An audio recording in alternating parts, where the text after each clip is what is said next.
नमस्कार। दिनांक 26 नवंबर यानी स्वतंत्र भारत के लिए एक ऐतिहासिक महत्व रखने वाला दिन। जी हाँ, दिनांक 26 नवंबर 1949 के दिन हमारी संविधान सभा ने हमारे संविधान को अनुमोदन दिया था।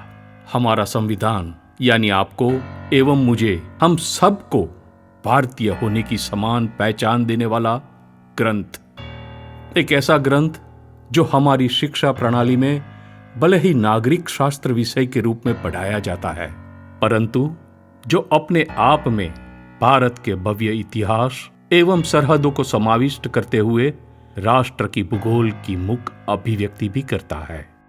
हमारे इतिहास, भूगोल एवं नागरिक शास्त्र विषयों के त्रिवेणी संगम समान हमारे संविधान के निर्माण की गाथा हमें रोमांचित कर दे, ऐसी रही है। देश का अपना संविधान बनाने के संकल्प के साथ संविधान सभा की प्रथम बैठक हमारी संसद के सेंट्रल हॉल के रूप में पहचाने जाने वाले विशाल खंड में दिनांक 9 दिसंबर 1946 के दिन हुई थी, जिसके उद्घाटन सत्र का प्रारंभ करते हुए सबसे पहले आचार्य कृपलानी जी ने कहा था कि As we begin every work with divine blessing, we request Dr. Sri Sachidanand Sinha to invoke this blessing so that our work may proceed smoothly. Now, I once more, on your behalf, call upon Dr. Sinha to take the chair.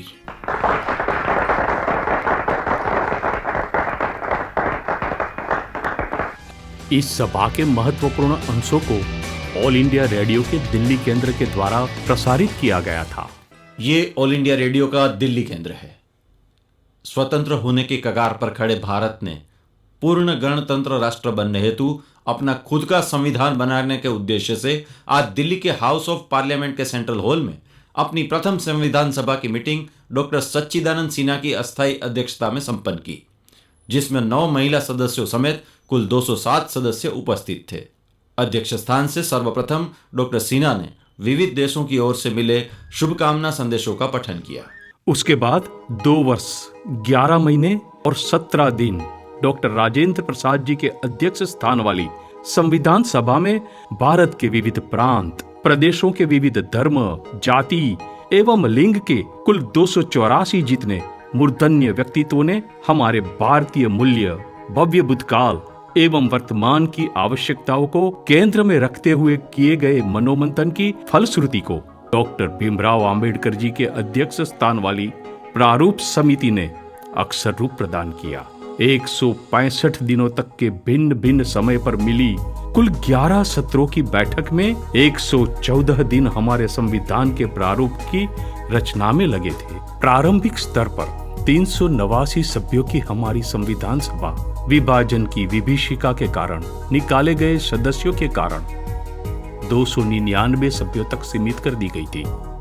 दिनांक 26 नवंबर 1949 के दिन हमारा संविधान तैयार हो चुका था और जब संविधान सभा के समक्ष उसे रखा गया तब ऐसा था हमारा संविधान, जिसके मुख पृष्ठ पर सुवर्ण रेखा चित्रों के बीच श्याम रंग के त्रिकोण में राष्ट्रीय चिन्ह अशोक स्तंभ के 4 सिंहों की आकृति है और सुवर्ण अक्षरों में नाम दिया गया है कॉन्स्टिट्यूशन ऑफ इंडिया। सत्यमेव जयते का आह्वान करती हुई इस सिंह मुद्रा के बाद नयन रम्य कलाकृति से मंडित प्रस्तावना आती है, जो भारत के प्रत्येक नागरिकों को संपूर्ण रूप से सामाजिक, आर्थिक, राजकीय समानता, स्वतंत्रता एवं समान न्याय के साथ साथ परस्पर बंधुत्वता की भावना को राष्ट्र का प्रथम लक्ष्यांक बताते हुए उसे किस तरह सार्थक करना है, उसके बारे में प्रावधानों को आलेखित करते हुए शुरू होता है हमारा संविधान। इंडिया दैट इज भारत के शब्दों से शुरू होते भाग प्रथम में रेखा चित्र रखा गया है मोहेंजोदड़ो की मोहर का। यह मोहर ऐसे भाव को अभिप्रेत करती है कि संविधान है इसीलिए भारत नहीं है। भारत तो हजारों वर्षों से चली आने वाली सभ्यता एवं संस्कृति है। तत्पश्चात आता है भाग द्वितीय, जिसका शीर्षक है नागरिकत्व।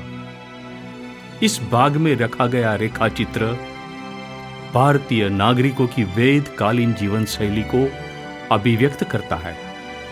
संविधान का भाग तृतीय, संविधान का सबसे महत्वपूर्ण एवं एक मानव के रूप में मानवीय गौरव को बढ़ाने वाला आता है, जिसका शीर्षक है मूलभूत अधिकार। और इस महत्वपूर्ण प्रकरण के प्रारंभ में ही रखा गया रेखाचित्र ऐसा है मानो देश में राम राज्य स्थापित करने के महात्मा गांधी के स्वप्न को साकार कर रहा हो, जो प्रत्येक नागरिकों के अधिकारों को वाचा मिले और सर्वे संतु सुखी न की वेदोक्ति साकार करने की भावना को दर्शाता है।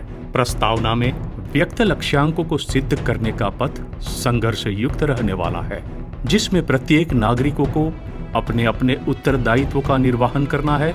ऐसी परिस्थिति में राज्य एवं केंद्र दोनों के लिए मार्गदर्शक सिद्धांत अति महत्वपूर्ण एवं जरूरी मानकर हमारे संविधान के रचयिताओं ने चतुर्थ प्रकरण में मार्गदर्शक सिद्धांतों का आलेखन किया है। सुप्रसिद्ध चित्रकार नंदलाल बोस ने इस प्रकरण के प्रारंभ में रेखांकित किया गया चित्र है गीता कथन का। भारत के लिए भगवत गीता से विशेष मार्गदर्शक ग्रंथ और दूसरा कोई हो भी नहीं सकता है।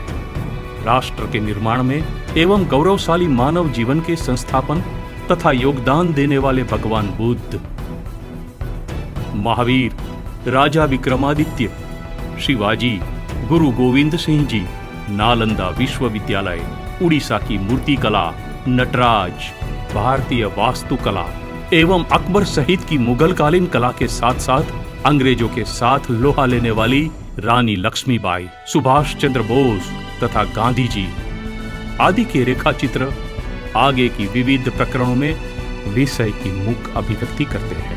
हमारे देश की भूगोल यानी कि सरहदें हिमालय की पर्वतमाला, रेगिस्तान एवं महासागर से प्राकृतिक रूप से सुरक्षित है और ये तीन रेखाचित्र अंतिम 3 प्रकरणों में दर्शाए गए हैं। और उसके बाद संविधान को अनुमोदन देने वाले संविधान सभा के उपस्थित कुल 284 सदस्यों ने अपना हस्ताक्षर करके अनुमोदित किया है, जिसमें सबसे पहला हस्ताक्षर है संविधान सभा के अध्यक्ष डॉक्टर राजेंद्र प्रसाद जी के और बाद के हस्ताक्षर है संविधान सभा के अन्य सदस्यों के। हमारे संविधान में प्रत्येक प्रकरण के अनुरूप शांति निकेतन विश्व भारती के प्रबुद्धता युक्त सुप्रसिद्ध चित्रकार नंदलाल बोस एवं अन्य चित्र कलाकारों के चित्रों को स्थान दिया गया है।